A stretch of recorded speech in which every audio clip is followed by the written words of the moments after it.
Hey there, math minds. You're watching Mathematics Specialist, where complex concepts become crystal clear. If you're aiming to ace your higher level math, you're in the right place. Let's get into it. बिस्मिल्लाहिर्रहमानिर्रहीम अस्सलामु अलैकुम welcome to my YouTube channel. आज का मेरा topic है reverse the order of integration without sketching. Yes, आपने ठीक सुना। हम इंटीग्रेशन के जो ऑर्डर है उनको स्केच किए बगैर भी उनको चेंज कर सकते हैं। आपने बहुत सी वीडियोस देखी होंगी, लेकिन इस वीडियो के देखने के बाद आप जो है वो बहुत से क्वेश्चन को डील कर पाएंगे। उनके रीजन को स्केच किए बगैर आप उनके ऑर्डर को चेंज कर सकते, क्योंकि रीजन को स्केच करना एक वाकई एक चैलेंजिंग काम है।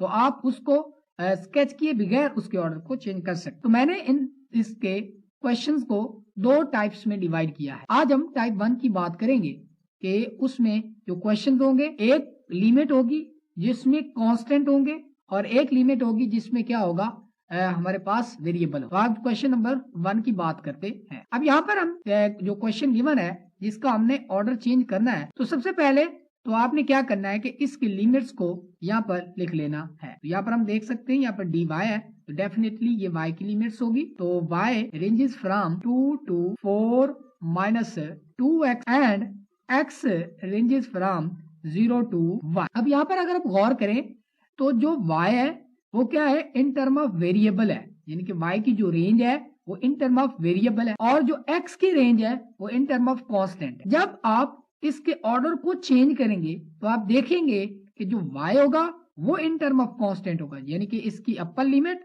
और इसकी जो लोअर लिमिट और अपर लिमिट दोनों क्या होंगे, कांस्टेंट होंगे। और जो x की लिमिट होगी उसकी अपर लिमिट या लोअर लिमिट में से एक या दोनों क्या होंगी, definitely in term of variable हो, और वो वेरिएबल क्या होगा, y होगा। इधर क्या है, जो इसमें वेरिएबल यूज हो रहा है वो x होगा। जब हम ऑर्डर चेंज करेंगे तो जो इसका जो वो बनेगी लिमिट, उसमें जो वेरिएबल होगा वो y होगा। तो चलते हैं, स्टार्ट करते हैं। तो आपने सबसे पहले क्या करना है कि उस वेरिएबल को की लिमिट्स को दोबारा लिखना है, जिसको हम कांस्टेंट में क्या करेंगे, चेंज करेंगे, यानी कि जो के इन टर्म ऑफ वेरिएबल होगा। वो इस केस में क्या है, y है, 4 minus 2x। आपने इस एक्सप्रेशन में क्या करना है, x की ये जो गिवन वैल्यूज हैं इनको बारी बारी पुट कर। तो सबसे पहले हम क्या करते हैं कि x इज, यहाँ पर देखें गिवन क्या है कि x इज इक्वल टू 0 है, ठीक है, लेस देन और इक्वल टू है और ग्रेटर देन और इक्वल टू है। तो इसका मतलब हमारे पास दो ऑप्शंस हैं,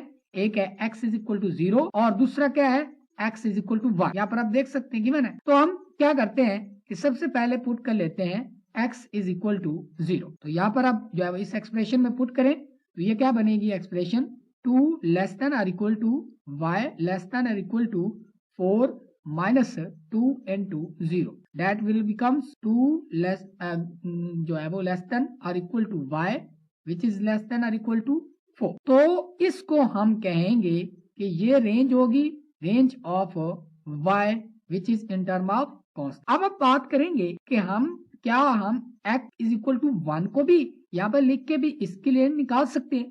तो चले पुट करके देख लेते हैं। तो अब अगर हम क्या करें कि यहाँ पर x is equal to 1 put कर, तो क्या होगा कि 2 लेस देन और equal to y less than और equal to 4 minus 2 into 1, that will become 2 less than और equal to y less than और इक्वल टू 2। तो क्या है कि कोई अगर वेरिएबल डेफिनेटली किसी नंबर से बड़ा भी हो और उससे छोटा भी हो, तो इसका मतलब क्या होगा कि वो उसके इक्वल होगा। अगर ये वाली जो एक्सप्रेशन है वो हमें ये वाली चीज दे रही है, तो इसका मतलब क्या है कि ये एक फिक्स्ड वैल्यू है। अगर ये फिक्स्ड वैल्यू है तो ये तो इसकी रेंज नहीं होगी। तो आप क्या कर सकते हैं कि x इज इक्वल टू 1 जो है वो आप यूज नहीं कर सकते। तो आप क्या करेंगे, आप x इज इक्वल टू 0 ही यूज करके उसकी रेंज को फाइंड कर सकेंगे। तो आपने क्या सीखा यहाँ से, आपने सबसे पहले वो वेरिएबल लेना है जो इन टर्म ऑफ वेरिएबल है, और जो दूसरी वेरिएबल जो कि इन टर्म ऑफ कांस्टेंट दिया गया है उसकी दोनों वैल्यूज को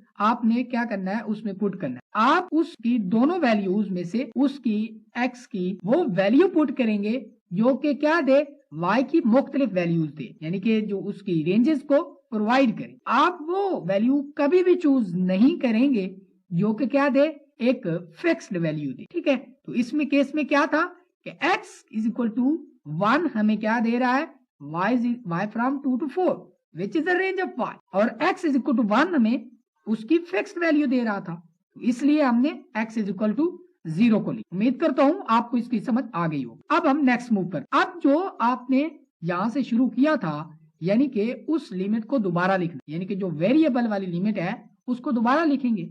वो क्या थी कि y लेस ग्रेटर देन और equal to 2 and less than और इक्वल टू 4 माइनस 2x। आपने यहां से क्या करना है कि जो इसकी अपर लिमिट है, जिसमें क्योंकि हमने x की लिमिट सब पुट जो है वो फाइंड करनी है, इसकी जो है वो रेंजेस फाइंड करनी है, तो आपने क्या करना है, आपने देखना है कि इसकी अपर लिमिट या लोअर लिमिट में जो वेरिएबल था, जो कि इन टर्म ऑफ वेरिएबल है, इसकी अपर लिमिट या लोअर लिमिट में क्या ये x इन्वॉल्व है।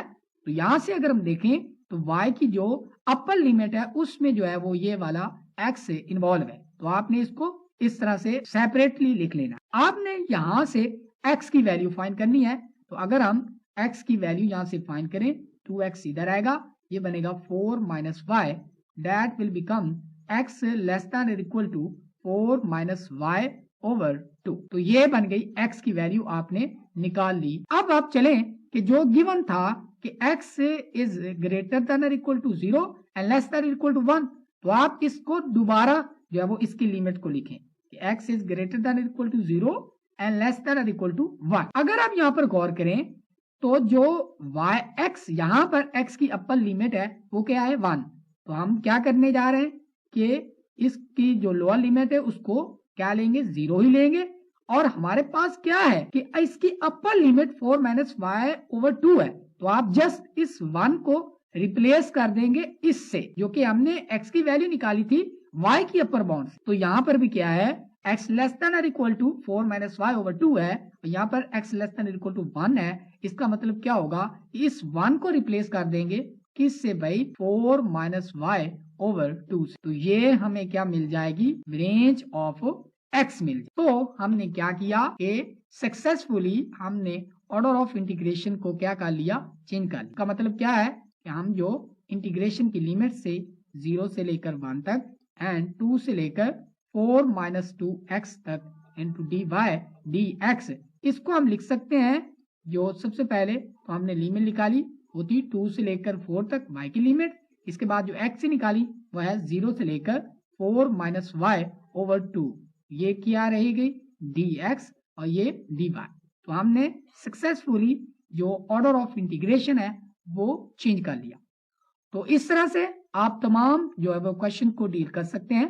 नेक्स्ट वीडियो में हम और एग्जाम्पल को डिस्कस करेंगे और आप इस काबिल होंगे प्रैक्टिस के साथ साथ कि आप किसी भी इंटीग्रल की लिमिट्स को आंखें बंद करके आप उसको जल्दी जल्दी उनकी लिमिट्स को, उसके ऑर्डर को चेंज कर सकेंगे। तो अगर आपको ये वीडियो हेल्पफुल लगी हो तो मेरे चैनल को सब्सक्राइब कीजिए, लाइक करें और दोस्तों के साथ शेयर भी करें। मिलते हैं नेक्स्ट वीडियो में, तब तक के लिए इजाजत दीजिएगा। अल्लाह निगहबान।